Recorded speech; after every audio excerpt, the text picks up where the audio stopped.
Britain की हवा निकल गई है। ब्रिटेन जो सुबह तक धमकी दे रहा था ईरान पर हमला करेंगे, ईरान की मिसाइलों को रोकेंगे और हम खुद मैदान में उतरेंगे, ईरान ने एक दो बार इनके बेस की तरफ, जो कि इनका साइप्रस में है, साइप्रस में एक दो बार हल्के फुल्के ड्रोन ईरान ने भेज दिए। ब्रिटेन की हवा निकल गई है। ब्रिटेन के प्रधानमंत्री ने देखिए संसद में कहा है कि हम इजराइल और अमेरिका के हमलों को ज्वाइन नहीं करेंगे, यानी ईरान के ऊपर जो अमेरिका इजराइल हमला कर रहे हैं, हम इजराइल और अमेरिका के साथ मिलकर ईरान पर हमला नहीं करेंगे। और हमने जो अपना बेस अमेरिका को दिया है इस्तेमाल करने के लिए, वो ईरान पर हमला करने के लिए नहीं दिया है। हमने सिर्फ ईरान की मिसाइलों और ड्रोन को रोकने के लिए अपने बेस को परमिट किया है, अपने बेस को हमने अलाउ किया है अमेरिका के लिए। तो आप समझ सकते हैं ब्रिटेन की पूरी हवा टाइट हो गई है। उधर साइप्रस की भी हवा टाइट है। साइप्रस परेशान है क्योंकि साइप्रस का इस जंग से कोई लेना देना था ही नहीं। तो साइप्रस में ब्रिटेन का बेस है। अब साइप्रस ने ब्रिटेन से गारंटी मांगी है कि आप मुझे गारंटी दीजिए, आप हमें ये लिखित में गारंटी दीजिए कि आप हमारे देश में मौजूद जो हमने आपको बेस दिया है उसका बेस आप सिर्फ इंसानियत के लिए, ह्यूमैनिटेरियन के लिए करेंगे। आप किसी पर हमला करने के लिए, ईरान पर स्ट्राइक करने के लिए नहीं करेंगे। जी हाँ, सबकी हवा टाइट है। हवा कुछ यूं टाइट है तमाम ईरान के दुश्मनों की कि दोस्तों बहरीन के अंदर आखिरकार अमेरिका ने अपनी एम्बेसी को बंद कर दिया है, दूतावास बंद कर दिया है। लेकिन ये मत भूलिएगा, मैं पिछले 18 घंटे से बता रहा हूं कि ईरान भले ही कितने ताकतवर हमले कर रहा हो, लेकिन ईरान पर बड़े हमले हो रहे हैं। जी हाँ, यही होता है जब दो ताकतवर लड़ते हैं तो तीसरा हिजड़ा बैठ के ताली बजाता है। हिजड़ों का झुंड भारत में आपको दिख रहा होगा जो बड़े खुश हो रहे होंगे, अरे ये खामनाई पे क्यों रो रहे हैं, अरे हम तो इजराइल के साथ हैं। अच्छा, इजराइल के मुंह में मुंह देता तब भी कहते आहा मजा। इजराइल तुम हमारा फादरलैंड हो, अपना सही से लैंड हमारे मुंह में करके, हाँ मुंह तो सही से, ये इनकी औकात है। तो इन पर हमें क्यों बोलना है? क्यों मुसलमान इनको जवाब दे रहा है कमेंट में? क्यों इनके भाई इग्नोर ऐसे करो जैसे सड़क पर पड़ा हुआ पैखाना देखकर आप पैखाने के ऊपर थोड़ी ना चल के जाते हो यार। इन तमाम भगवाधारियों को, तमाम हिंदूवादियों को ऐसे इग्नोर करो जैसे, हाँ हजरात, नेटो के चीफ ने कहा है कि यूरोप के कई सारे देशों से मैंने फोन पर बात की है और कई सारे यूरोपियन देश लगभग सभी राजी हैं और खुश हैं कि डोनाल्ड ट्रंप जो कर रहे हैं वो सही कर रहे हैं। मैं बता रहा हूं ये भी झूठ है, ये सब ट्रंप का दबाव है कि यही माहौल बनाना है, साइकोलॉजिकल वे में अमेरिका को, इजराइल को जीतता हुआ दिखाना है। क्योंकि हार पहले चुका है अमेरिका, क्योंकि उनके हिसाब से प्लान सिर्फ इतना था कि खामनाई को मारेंगे, ईरान की रिजीम गिरेगी। ईरान की रिजीम गिरी नहीं, ये जंग और फैल गई। ट्रंप ने खुद कहा है कि मैंने सोचा ही नहीं था कि ईरान कभी पलटकर अरब देशों पर हमला करेगा। तो कुल मिला के क्या हुआ, प्लानिंग का तो बेड़ा गर्क हो गया, प्लानिंग सारी फेल हो गई। ईरान ने ऐलान किया है कि हमने 12वां हमलों का वेव कंप्लीट किया है, जिसमें हमने 26 ड्रोन, 5 बैलिस्टिक मिसाइल दागकर अमेरिका के बेस जो कुवैत में है, यूएई में है, बहरीन में है और साथ में जो ऑयल टैंकर हैं स्ट्रेट ऑफ हॉर्मूज में, हमने उनको निशाना बनाया है। अमेरिका ने कबूल किया है कि हमारे 4 सैनिक हाल फिलहाल में मारे गए हैं और 18 अमेरिकी फौजी बुरी तरह से घायल हैं। मेरे दोस्तों, नहीं पता कि अमेरिका का है या इजराइल का है, तस्वीर आपके सामने है। ईरान ने एक ड्रोन दुश्मन का मार गिराया है।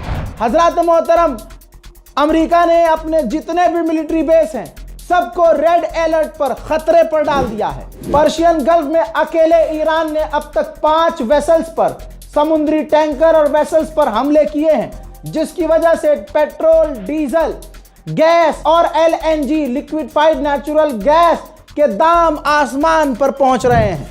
डर सबको लग रहा है, गला सबका सूख रहा है, क्योंकि सर पर कफन बांधकर ईरान लड़ रहा है।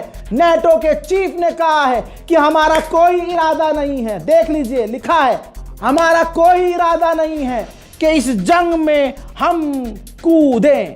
यानी नेटो ने भी कह दिया है कि भैया इजराइल तुम खुद लड़ो, पापा अमेरिका तुम, हम नहीं है भाई, हम तो नहीं है। फ्रांस के राष्ट्रपति के बारे में बता दूं, फ्रांस का राष्ट्रपति इमैनुअल मैक्रोन इस वक्त अपने तमाम डिफेंस सेक्रेटरी और डिफेंस मिनिस्टर के साथ, कमांडर के साथ इमरजेंसी मीटिंग कर रहा है। और इजराइल की तो इतनी फटी पड़ी है कि यहूदियों का कोई त्यौहार आने वाला है तो इजराइल ने पहले ही बैन कर दिया है कि इस त्यौहार में इजराइल के लोग इजराइल में ही इकट्ठा नहीं हो सकते। वो भी छोड़िए, जो बेसमेंट है, अंडरग्राउंड जो बंकर्स हैं, उसमें भी यहूदी इकट्ठा नहीं हो सकते।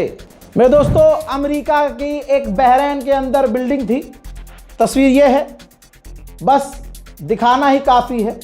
हाल क्या हुआ है देख लीजिए। जो कहते थे कि भाई हमारे एयर डिफेंस सिस्टम बहुत तगड़े हैं, जो अरब अमेरिका के एयर डिफेंस सिस्टम पे फुदक रहे थे, रिजल्ट आपके सामने है। बहरैन लगातार ईरान के ड्रोन को इंटरसेप्ट भी कर रहा है, वो भी देख लीजिए।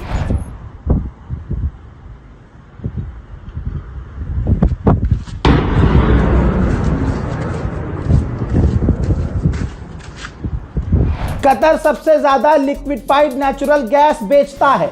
कतर में एलएनजी गैस की फैक्ट्री पर, साइट पर हमला हुआ, कतर की हवा निकली, कतर ने तुरंत अपनी वो भी फैक्ट्री बंद कर दी। जैसे ही वो फैक्ट्री बंद करी, पूरे यूरोप में एलएनजी यानी लिक्विफाइड नेचुरल गैस के दाम 40 से 50% बढ़ गए। ईरानियन ऑफिशियल ने कहा है, ये रहा वीडियो, कॉपीराइट का मसला है वरना मैं दिखा देता, लेकिन मैं आसान कर देता हूं। ईरान के ऑफिशियल ने इंटरनेशनल मीडिया को बताया कि ईरान ने सऊदी अरब की ऑयल फैसिलिटी पर हमला नहीं किया, अरामको पर हमला नहीं किया। पत्रकार ने पूछा फिर किसने किया, तो ईरानी ऑफिशियल ने बोला कि कोई तीसरा है जो सऊदी अरब को इस जंग में ज़बरदस्ती घसीटना चाहता है। हो सकता है दोस्तों ये भी सच हो सकता है ये काम इजराइल ही करवा रहा हो और कर रहा हो, ताकि पूरा अरब ईरान पर हमला करने के लिए इजराइल और अमेरिका के साथ आ जाए। सोच के देखिए कितना खतरनाक प्लान है ये नेतन्याहू का। ईरान ने कंफर्म किया है कि अब तक अमेरिका ने ईरान में 9 अस्पतालों पर बमबारियां की हैं, जो इंसानियत का ज्ञान पेल रहे हैं और जो अमेरिकी और इजरायली ऑफिशियल खंडरों के पास जाके रो रहे हैं कि देखो ईरान सिविलियंस पे हमले कर रहा। असलियत में अमेरिका और इजराइल अभी से नहीं, इराक वॉर, अफगानिस्तान वॉर, आप जहां भी अमेरिका का रिकॉर्ड उठा के देखेंगे, अमेरिका ने नरसंहार किया है। ईरानियन ऑफिशियल ने कहा कि अगर हमारे साथी पड़ोसी देश चाहते हैं कि उन पर हमले बंद हो जाएं, तो वो अपने अंदर, अपने देश में मौजूद अमेरिका के बेसिस को बंद कर दें, वरना हमारे पास लीगल राइट है कि हम उन पर हमला करें। सुनिए।